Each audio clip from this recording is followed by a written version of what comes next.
बिहार, झारखंड तथा उत्तर प्रदेश के कुछ क्षेत्र में डाला छठ का पूजन बहुत ही धूमधाम से मनाया जाता है। छठ पर्व 19 नवंबर 2023 रविवार को मनाई जा रही है। षष्ठी तिथि की शुरुआत 18 नवंबर सुबह 9:18 से शुरू हो रही है और 19 नवंबर सुबह 7:23 पर खत्म होगी। उदया तिथि के अनुसार छठ पूजा 19 नवंबर रविवार को मनाई जाएगी। नहाय खाए का समय 17 नवंबर 2023 शुक्रवार सूर्योदय सुबह 6:45 और सूर्यास्त शाम 5:27।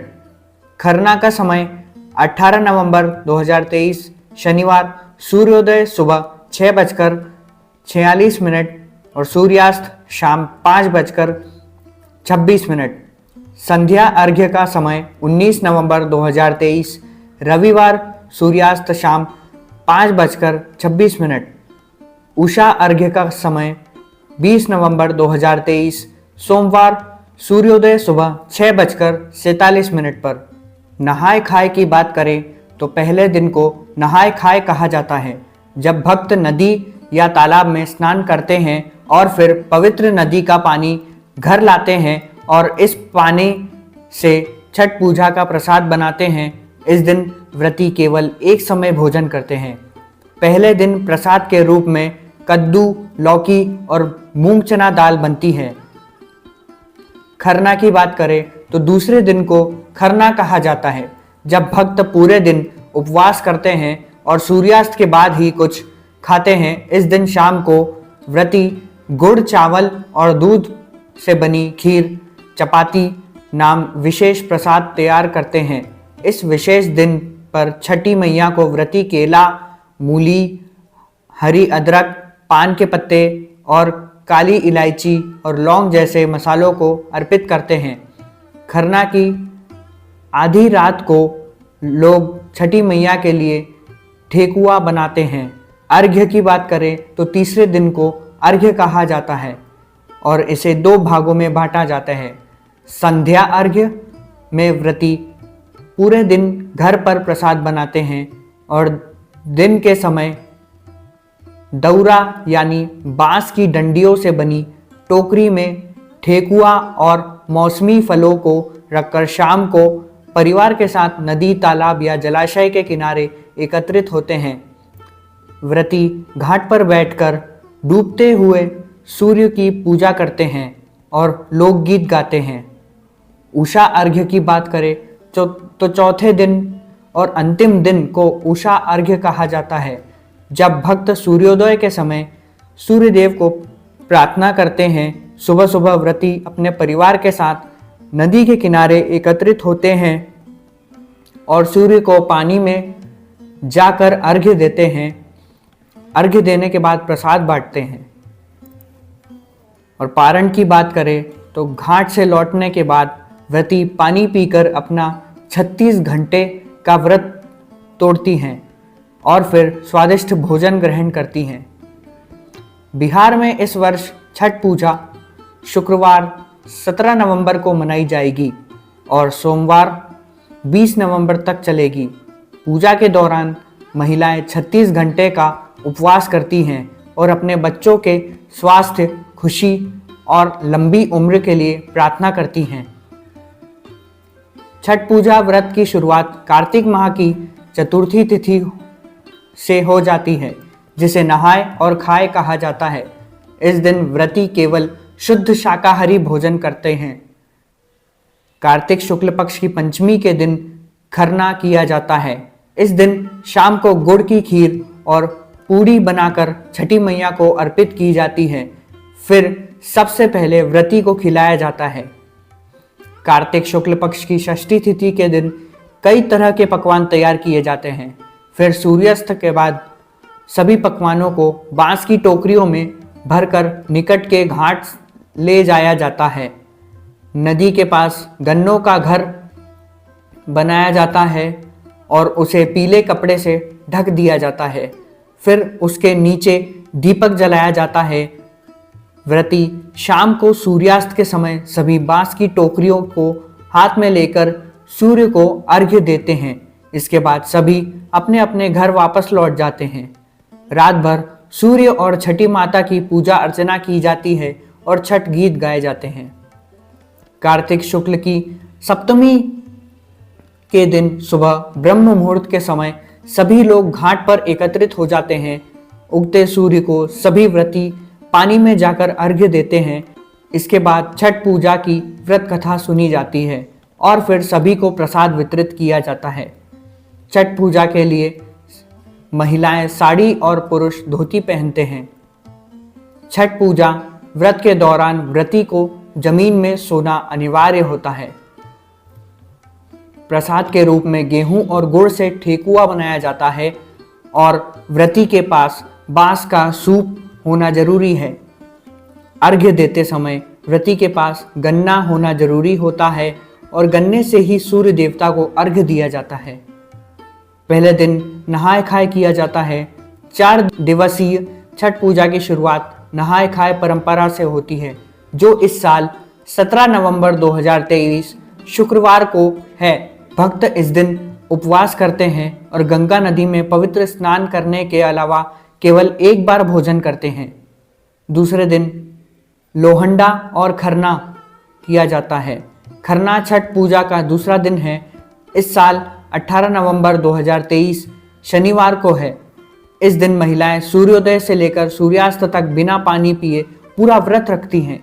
शाम को सूर्यास्त के ठीक बाद व्रत खोला जाता है और भोजन बनाकर सूर्य को अर्घ्य दिया जाता है। दूसरे दिन के प्रसाद के तुरंत बाद व्रत का तीसरा दिन शुरू हो जाता है। तीसरे दिन संध्या अर्घ्य दिया जाता है। तीसरा दिन छठ पूजा का सबसे महत्वपूर्ण दिन माना जाता है। इस साल छठ पूजा का पहला अर्घ्य 19 नवंबर 2023 रविवार को दिया जाएगा। इस अवसर पर शाम को भगवान सूर्य को अर्घ्य देने की परंपरा और बांस की टोकरियों में फल, ठेकुआ, चावल और लड्डू आदि से अर्घ्य का सूप बनाया जाता है। इसके बाद व्रत रखने वाले लोग अपने परिवार के साथ सूर्य देव को अर्घ्य देते हैं और डूबते सूर्य की पूजा की जाती है और रात भर उपवास जारी रहता है। पारण अगले दिन सूर्योदय के बाद किया जाता है। चौथे दिन उषा अर्घ्य किया जाता है। छठ पर्व का अंतिम दिन, जिसे उषा अर्घ्य कहा जाता है, इस साल यह पर्व 20 नवंबर 2023 सोमवार को मनाया जाएगा। इस दिन व्रती 36 घंटे के उपवास के बाद उगते सूर्य को अर्घ्य देते हैं। इस दिन भक्त सूर्योदय से पहले ही पवित्र स्थान पर खड़े होकर सूर्य देव के दर्शन करते हैं और उन्हें अर्घ्य देते हैं और 36 घंटे का व्रत खोलते हैं। छठ पूजा का प्रसाद रखने के लिए 2 बांस की टोकरियों, कलश और थाली, 5 गन्ने जिसमें पत्ते लगे हों, कच्चा नारियल, अक्षत, पीला सिंदूर, दीपक, घी, बाती, कुमकुम, चंदन, धूप, कपूर, अगरबत्ती, माचिस, फूल, हरे पान के पत्ते, सुपारी, शहद, हल्दी, मूली, अदरक का पौधा, नींबू, शरीफा, केला, नाशपाती, शकरकंदी, सुथनी, मिठाई, गुड़, गेहूं, चावल का आटा और घी। वैसे तो छठ पूजा पूरे भारत में बड़े ही हर्षो उल्लास के साथ मनाई जाती है, लेकिन यह पर्व मुख्य रूप से बिहार, झारखंड और उत्तर प्रदेश में मनाया जाता है। हालांकि अब मध्य प्रदेश, गुजरात, चंडीगढ़, छत्तीसगढ़, मुंबई और गोवा में भी छठ पर्व पूरी श्रद्धा के साथ मनाया जाने लगा है। यह त्यौहार साल में 2 बार पूरी आस्था और श्रद्धा के साथ मनाया जाता है। पहला छठ पर्व चैत्र माह में और दूसरा कार्तिक माह में मनाया जाता है। यह त्यौहार सूर्य देव को समर्पित है। धार्मिक मान्यताओं के अनुसार प्रियव्रत नाम के एक निसंतान राजा और उनकी पत्नी मालिनी ने संतान प्राप्ति के लिए सब कुछ किया, लेकिन कोई फायदा नहीं हुआ। राजा निराश होकर सहायता के लिए महर्षि कश्यप के पास गए। तब उन्होंने राजा को पुत्रयेष्टि यज्ञ करने की सलाह दी। जिसके बाद राजा की पत्नी मालिनी गर्भवती हो गई और उसने एक लड़के को जन्म दिया, लेकिन दुर्भाग्य से वह मृत पैदा हुआ। जब राजा अपने मृत बच्चे का अंतिम संस्कार करने पहुंचे तो देवी उनके सामने प्रकट हुई और कहा, मैं षष्ठी देवी हूँ जो दुनिया के सभी बच्चों की रक्षक हूँ। यह कहकर देवी ने मृत बच्चे को स्पर्श किया और बच्चा जीवित हो गया। कहा जाता है कि तभी से राजा ने अपने राज्य में छठ पूजा व्रत को मनाने की घोषणा कर दी।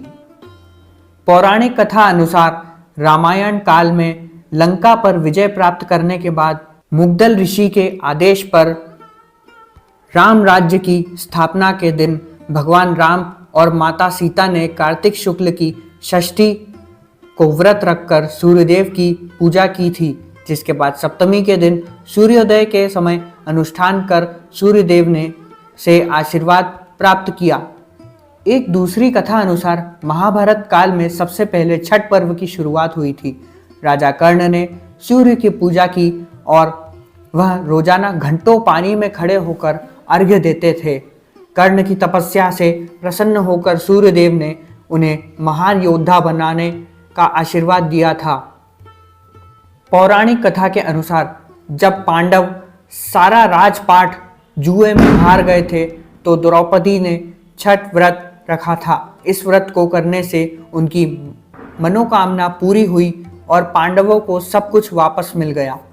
मान्यता है कि सूर्यदेव और छठी मैया का रिश्ता भाई बहन का था, इसलिए छठ के अवसर पर सूर्य की पूजा की जाती है। छठ पूजा व्रत के दौरान तामसिक भोजन का त्याग कर देना चाहिए। छठ पूजा के दौरान मांस, मदिरा और धूम्रपान का त्याग कर देना चाहिए। सूर्य को अर्घ्य देने से पहले जल या भोजन ग्रहण नहीं करना चाहिए। सूर्य को जल देने के लिए चांदी, स्टील, लोहा, कांच का पात्र नहीं होना चाहिए। केवल तांबा या पीतल से ही जल दे सकते हैं। छठी मैया का प्रसाद बनाते समय गंदे हाथ से किसी भी सामान को नहीं छूना चाहिए। छठ पूजा के दौरान व्रती को जमीन पर सोना चाहिए। व्रती को छठ पूजा के दौरान गुस्सा नहीं करना चाहिए और शांत रहना चाहिए। छठी मैया के लिए प्रसाद मिट्टी की चूल्हे या आम की लकड़ियों पर बनाना चाहिए। छठ पूजा करते समय परिवार के सदस्यों को काला सफ़ेद कपड़ा नहीं पहनना चाहिए। छठ पूजा व्रत के दौरान आपको ब्रह्मचर्य का पालन करना चाहिए। यदि हम छठ पूजा के मंत्रों की बात करें तो यह मंत्र कुछ इस प्रकार हैं। ओम मित्राय नमः, ओम रवये नमः, ओम सूर्याय नमः, ओम भानवे नमः, ओम खगाय नमः, ओम घृणी सूर्याय नमः, ओम पुष्णे नमः, ओम हिरण्यगर्भाय नमः, ओम मरीचये नमः, ओम आदित्याय नमः, ओम सावित्रे नमः, ओम अर्काय नमः, ओम भास्कराय नमः, ओम श्री सर्वित्र सूर्य नारायणाय नमः। पुराणों के अनुसार छठी मैया के पति का नाम कार्तिकेय है। माना जाता है कि छठ पूजा व्रत करने से संतान सुख की प्राप्ति होती है। आपकी संतान को दीर्घायु मिलती है। छठ पूजा के दौरान सूर्य देव की पूजा करने से त्वचा रोग से मुक्ति मिल सकती है और कुष्ठ रोग तक ठीक हो सकता है। छठी मैया की पूजा करने से आपके पति को लंबी आयु होती है। छठ पूजा करने से नौकरी और बिजनेस में तरक्की मिल सकती है। छठ पूजा व्रत करने से आपके घर में कभी अन्न की कमी नहीं हो सकती। छठ पूजा में क्या क्या खाया जा सकता है? कद्दू भात। नहाय खाए के दिन कद्दू भात की सब्जी और भात खाया जाता है। खरना खीर। खरना के दिन गुड़ और चावल की खीर बनाई जाती है। ठेकुआ। छठ के आखिरी दिन ठेकुआ का भोग लगाया जाता है। क्या पुरुष छठ पूजा कर सकते हैं? महिलाओं के अलावा पिता भी छठ व्रत रख सकते हैं और कुंवारी कन्या और बेटे भी व्रत रख सकते हैं। छठ पूजा सबसे पहले किसने शुरू की थी? पुराणों में कहा गया है कि सबसे पहले महाभारत काल में सूर्यपुत्र कर्ण ने छठ पूजा व्रत किया था। छठ पूजा कहां से शुरू हुआ? वाल्मीकि रामायण के अनुसार बिहार के मुंगेर की सीताचरण में मां सीता ने 6 दिनों तक छठ पूजा व्रत किया था। तो भक्तजनों, माताओं, बहनों, इस ज्ञानवर्धक वीडियो को अधिक से अधिक लोगों को शेयर करिएगा, लाइक करिएगा, कमेंट करिएगा और यदि अभी तक आपने हमारे इस YouTube चैनल को सब्सक्राइब नहीं किया है तो सब्सक्राइब अवश्य कर लीजिए। आप सभी को सादर जय श्री कृष्ण, सादर धन्यवाद।